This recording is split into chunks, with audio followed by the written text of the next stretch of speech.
Audio one दीर्घ जीवन की प्राप्ति। लेखक वेदमूर्ति तपोनिष्ठ पंडित श्री राम शर्मा आचार्य। प्रगति करें, समृद्धि प्राप्त करें, किंतु मानसिक शांति, प्रसन्नता एवं प्रफुल्लता गंवाकर इसे कैसे बुद्धिमत्ता, प्रगतिशीलता कहा जाएगा। साधनों को अत्यधिक महत्व देकर साध्य को भुला दिया जाए, यह दृष्टिकोण विवेक युक्त नहीं कहा जा सकता। मन की सुख शांति प्रगति का वास्तविक लक्ष्य है। यह न पूरा हुआ तो समृद्धि का प्रयोजन क्या रहा। निस्संदेह इसे एक दिशा विहीन अंधी दौड़ कहना ही अधिक उपयुक्त होगा। इन दिनों वैज्ञानिक एवं आर्थिक क्षेत्रों की प्रगति पर सभी का ध्यान है और उनमें उत्साहवर्धक प्रगति भी हो रही है। सभ्यता की भी बहुत चर्चा है। जीवन स्तर बढ़ रहा है। इस बढ़ोतरी का तात्पर्य है अधिक सजधज और सुख सुविधा के साधनों का विस्तार। विलासी साधनों के नए नए उपकरण बनते और बढ़ते जा रहे हैं।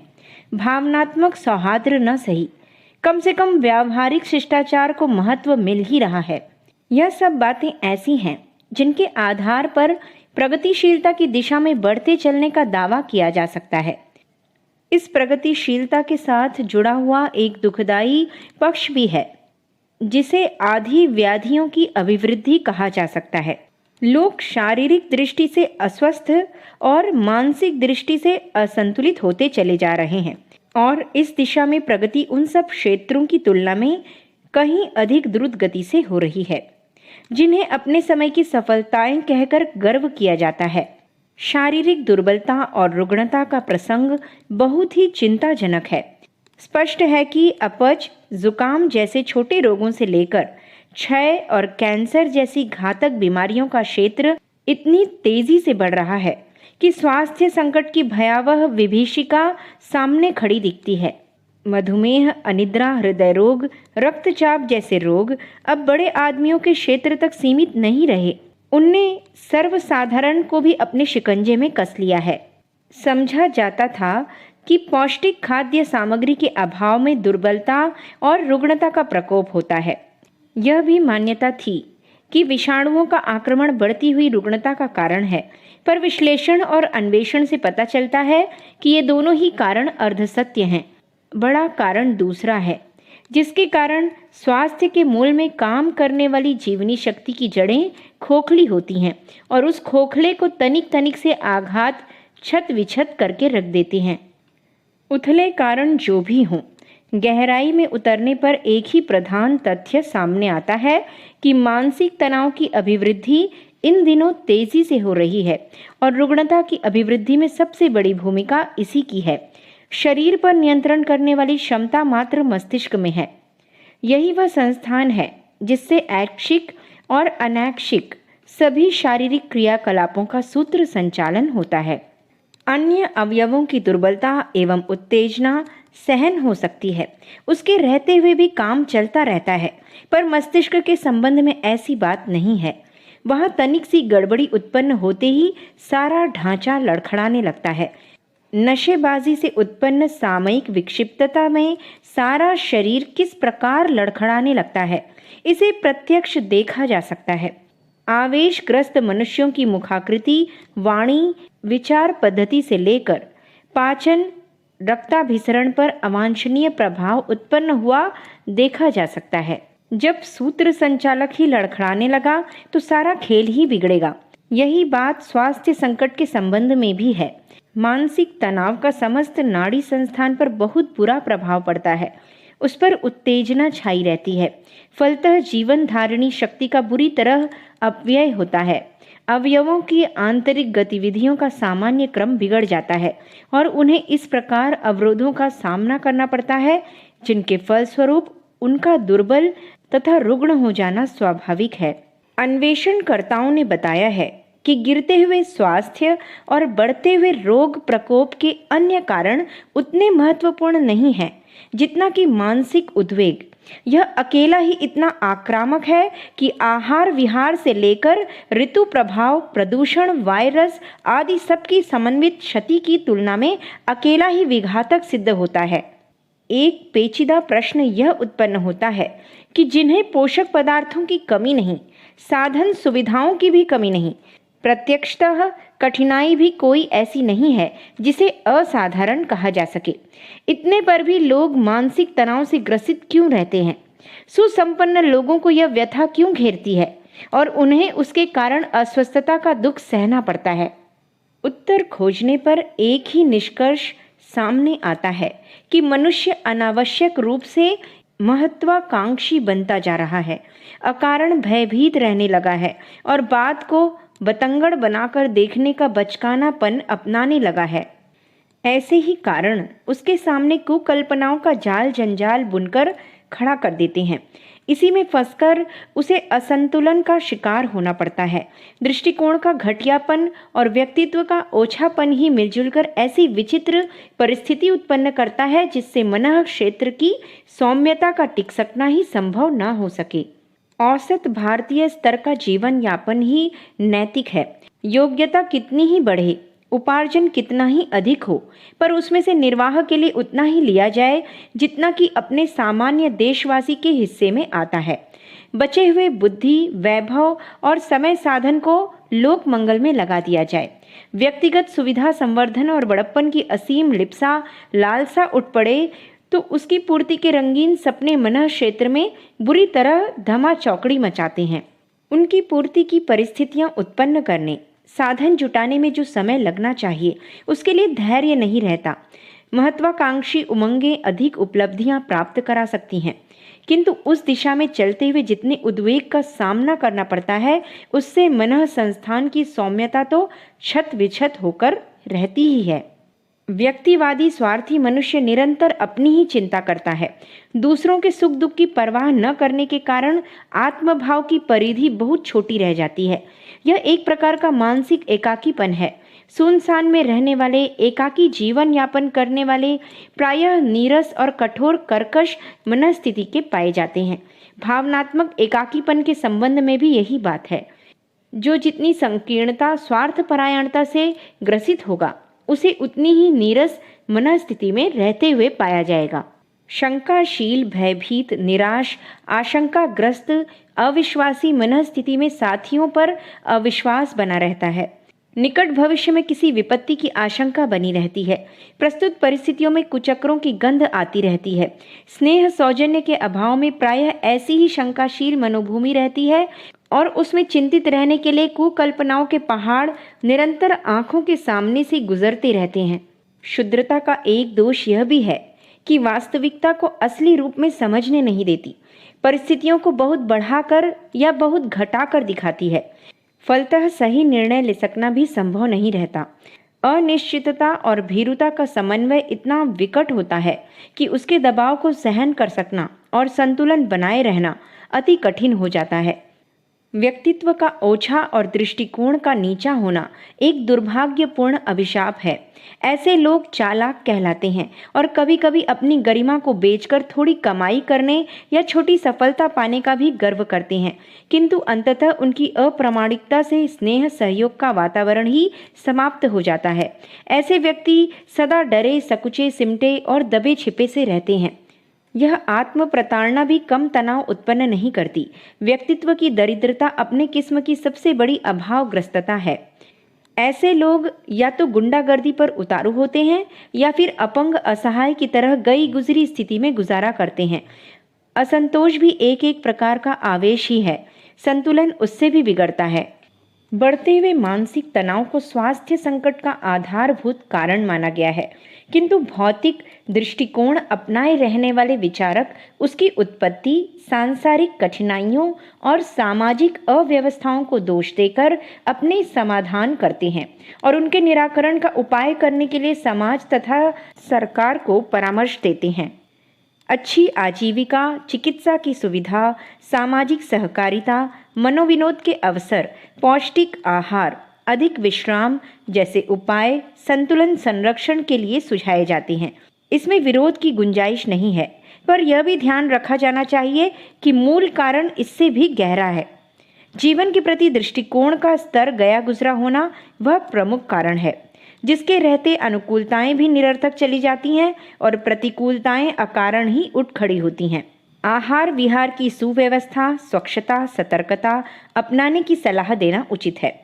उससे रोगों के ऊपरी कारणों का किसी हद तक निराकरण भी हो सकता है, पर तथ्य को भी भुला नहीं दिया जाना चाहिए और स्मरण रखा जाना चाहिए कि दृष्टिकोण में संकीर्णता एवं शुद्रता के तत्वों का भरा रहना ऐसे अनेक दुर्भाग्यपूर्ण आधार खड़ा करता है, जिससे स्वास्थ्य की ऊपरी देखभाल और टीप टाप करते रहने पर भी भीतर ही भीतर सब कुछ खोखला होता जाता है। इस विपत्ति के रहते औषधि उपचार से बहुत थोड़ी मात्रा में ही राहत मिल सकती है। जीवन का मूल तत्व वाइटिलिटी है। शरीर में जीवनी शक्ति और मन में जिजीविषा बनकर यही अपनी चमत्कारी प्रखरता दिखाती रहती है और व्यक्तित्व हर दृष्टि से सबल बनाए रहती है। यह क्षमता पदार्थजन्य नहीं, आस्थाजन्य है। इसका उद्गम हृदय नहीं, अंतःकरण है। इसी के अभाव में उद्वेग उठते और संतुलन बिगड़ते हैं। मनोविज्ञानी एरिक ट्रिमर कहते हैं, डरावने अथवा आक्रोश भरे उद्वेग शरीर और मस्तिष्क को जितना क्षति पहुंचाते हैं उतनी और कोई नहीं। चिंता का प्रकृति प्रयोजन इतना ही है कि मनुष्य फाइट या फ्लाइट में से एक को अपनाकर प्रस्तुत विपत्तियों से छुटकारा प्राप्त करे। चिंता से इन्हीं प्रवृत्तियों के लिए उत्तेजना मिलती है। लड़ें या भागें, यही दो नीतियां विपत्ति से बचने की हैं। अपनी स्थिति विचित्र है, न लड़ने का साहस होता है न भागने का कौशल। एक मध्यवर्ती दुष्प्रवृत्ति अपना ली जाती है जिसे संक्षोभ कह सकते हैं। मानसिक तनाव इसी की प्रतिक्रिया है। सुखद भविष्य की कल्पित आशंका, उपाय निर्धारण की अक्षमता, यथार्थता का निरूपण कर सकने वाली अदूरदर्शिता जैसे कारण मिलकर मन संस्थान को विचित्र स्थिति में धकेल देते हैं। यही है वह असमंजस भरी उद्विग्नता जो शरीर संस्थान के विभिन्न अवयवों पर बुरा असर डालती है, कोशिकाओं और अवयवों को दुर्बल बनाती है तथा शरीर तंत्र की सामान्य गतिविधियों को तोड़ मरोड़ कर रख देती है। पाचन तंत्र, हृदय, गुर्दे जैसे महत्वपूर्ण अवयवों को इस विकृति के कारण भयंकर क्षति पहुंचती है। मस्तिष्क ठीक काम करे, उसके सिंपैथेटिक पैरासिम्पैथेटिक सिस्टम यदि समर्थ बने रहें तो शरीरगत कमजोरियों के रहते हुए भी मनुष्य बड़े बड़े महत्वपूर्ण कार्य करता रह सकता है। इसके विपरीत शरीर के स्वस्थ होते हुए भी असंतुलित मस्तिष्क से कितने ही ऐसे रोग उठ खड़े होते हैं जिनका न तो निदान बन पड़ता है और न उपचार। साइकिक पेन इसी प्रकार के होते हैं। रोगी अमुक अवयव में भारी दर्द की शिकायत करता रहता है, पर डॉक्टरों को बार बार ऑपरेशन करने पर भी वहाँ कुछ दिखाई नहीं पड़ता। बढ़ते हुए हृदय रोगों में मानसिक तनाव सबसे बड़ा कारण है। कोरोनरी थ्रोम्बोसिस में रक्तवाहिनी नलियों की सिकुड़न, रुकावट, रक्त में थक्के आदि कारण दिख पड़ते हैं। इतने पर भी उसका मुख्य कारण आहार में चिकनाई की अधिकता न होकर मानसिक तनाव ही होता है। इस व्यथा के अनेकों मरीजों का पर्यवेक्षण करने पर शोधकर्ताओं को इसी निष्कर्ष पर पहुंचना पड़ा है। मानसिक उत्तेजना से शरीर में एड्रेनालिन रसायन सामान्य की अपेक्षा 7 गुना अधिक बनने लगता है और यह बढ़ी हुई मात्रा मस्तिष्क और हृदय दोनों को ही समान रूप से क्षति पहुंचाती है। यूं कहने को तो कोई भी यही कहेगा कि उसने हृदय रोग, रक्तचाप, मधुमेह, अनिद्रा जैसी व्यथाएं न्योत कर थोड़ी ही बुलाई हैं। इतने पर भी यह तो मानना ही पड़ेगा कि महत्वाकांक्षा, चिंता, अवांछनीयता, आशंका की अनावश्यक मात्रा बढ़ा लेने में मनुष्य का अपना ही दोष होता है। यदि चिंतन में शालीनता जोड़ रखी जाए, दृष्टिकोण में आदर्शवादिता और जीवन कला के जाने माने तत्व घुले रहें, तो इतनी उद्विग्नता का कोई कारण न रहेगा जिसके कारण इन भयानक आदि व्याधियों का शिकार बनना पड़े। डॉक्टर ब्राउन, डॉक्टर पीले, मैकडुगल, हेडफोल्ड और डॉक्टर चार्ल्स जुंग आदि अनेक प्रसिद्ध मनोविज्ञान शास्त्रियों ने यह माना है कि फोड़े फुंसी से लेकर टीबी और कैंसर तक की बीमारियों के पीछे कोई न कोई दूषित संस्कार ही कारण होते हैं। मनुष्य बाहर से ईश्वर परायण, सत्यभाषी, मधुर व्यवहार करने वाला दिखाई देता है, पर सच यह होता है कि उसके अंतर मन में नैतिकता को जब दबाकर केवल दिखावे के लिए कुछ किया जाता है तो उसका मन भीतर ही भीतर अंतर द्वंद्व करता है। उस अंतर द्वंद्व के फलस्वरूप ही उसमें रोग पैदा होते हैं। कई बार यह संस्कार बहुत पुराने हो जाते हैं, तब बीमारी फूटती है, पर यह निश्चित है कि बीमारियों का पदार्पण बाहर से नहीं, व्यक्ति के मन से ही होता है। इस कथन की पुष्टि में मैकडोनाल्ड अमेरिका का उदाहरण देते हुए कहते हैं, अमेरिका के बीमारों में आधे ऐसे होते हैं जिनमें ईर्ष्या, द्वेष, स्पर्धा, क्रोध, धोखेबाजी आदि भाव प्रभुत्व जमाए होते हैं। जो इस प्रकार मानसिक रोगी होते हैं वे अपनी भावनाओं का नियंत्रण नहीं कर सकते। उनका व्यक्तित्व अस्त व्यस्त हो जाता है। उसी से वे उल्टे काम करते और बीमारियों को बढ़ाते हैं। आगे दुश्चिंता की व्याख्या करते हुए मैकडोनाल्ड लिखते हैं, मानसिक चिंताओं द्वारा रक्त के अंदर एड्रेनालिन नामक हार्मोन की अधिकता हो जाती है।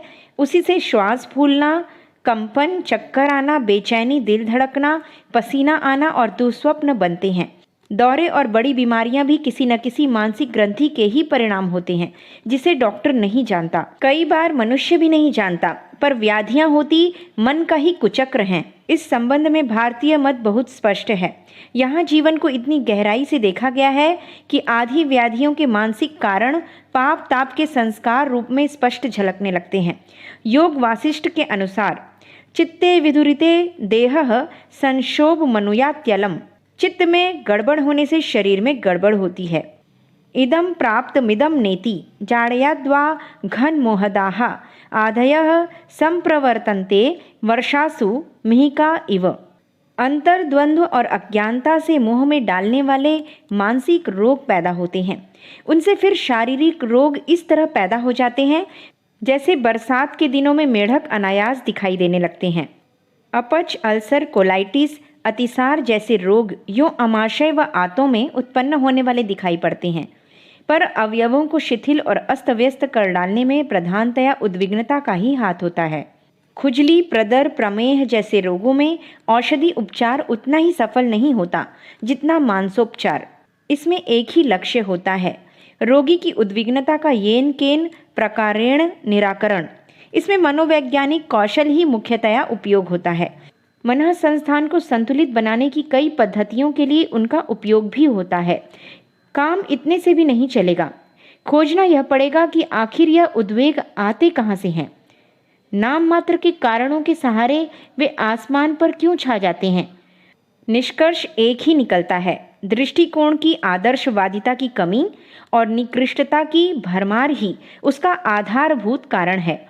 उत्कृष्ट चिंतन और आदर्श कर्तृत्व को अपनाकर यदि हल्का फुल्का कलात्मक स्नेह सौजन्य से भरा पूरा जीवन जिया जा सके तो इतने भर से शारीरिक और मानसिक व्यथाओं से बहुत हद तक छुटकारा पाया जा सकता है एवं जीवनी शक्ति बढ़ाई जा सकती है। मनुष्य क्यों बूढ़ा होता है और क्यों मरता है? इस प्रश्न के उत्तर में पिछले दिनों यह कहा जाता रहा है कि इसका कारण नाड़ियों का कड़ा हो जाना है, कोशिकाओं की कोमलता घट जाना और विभिन्न अंगों में कई तरह के अवांछनीय पदार्थों का जम जाना ही बुढ़ापे का कारण है। थके और घिसे पीटे कलपुर्जे जब अपना काम करने से इनकार कर देते हैं तो प्रकृति उस मशीन को तोड़फोड़ कर गला देने के लिए भट्टी में भेज देती है और नया खिलौना ढालती है। यही है जीवन और मृत्यु का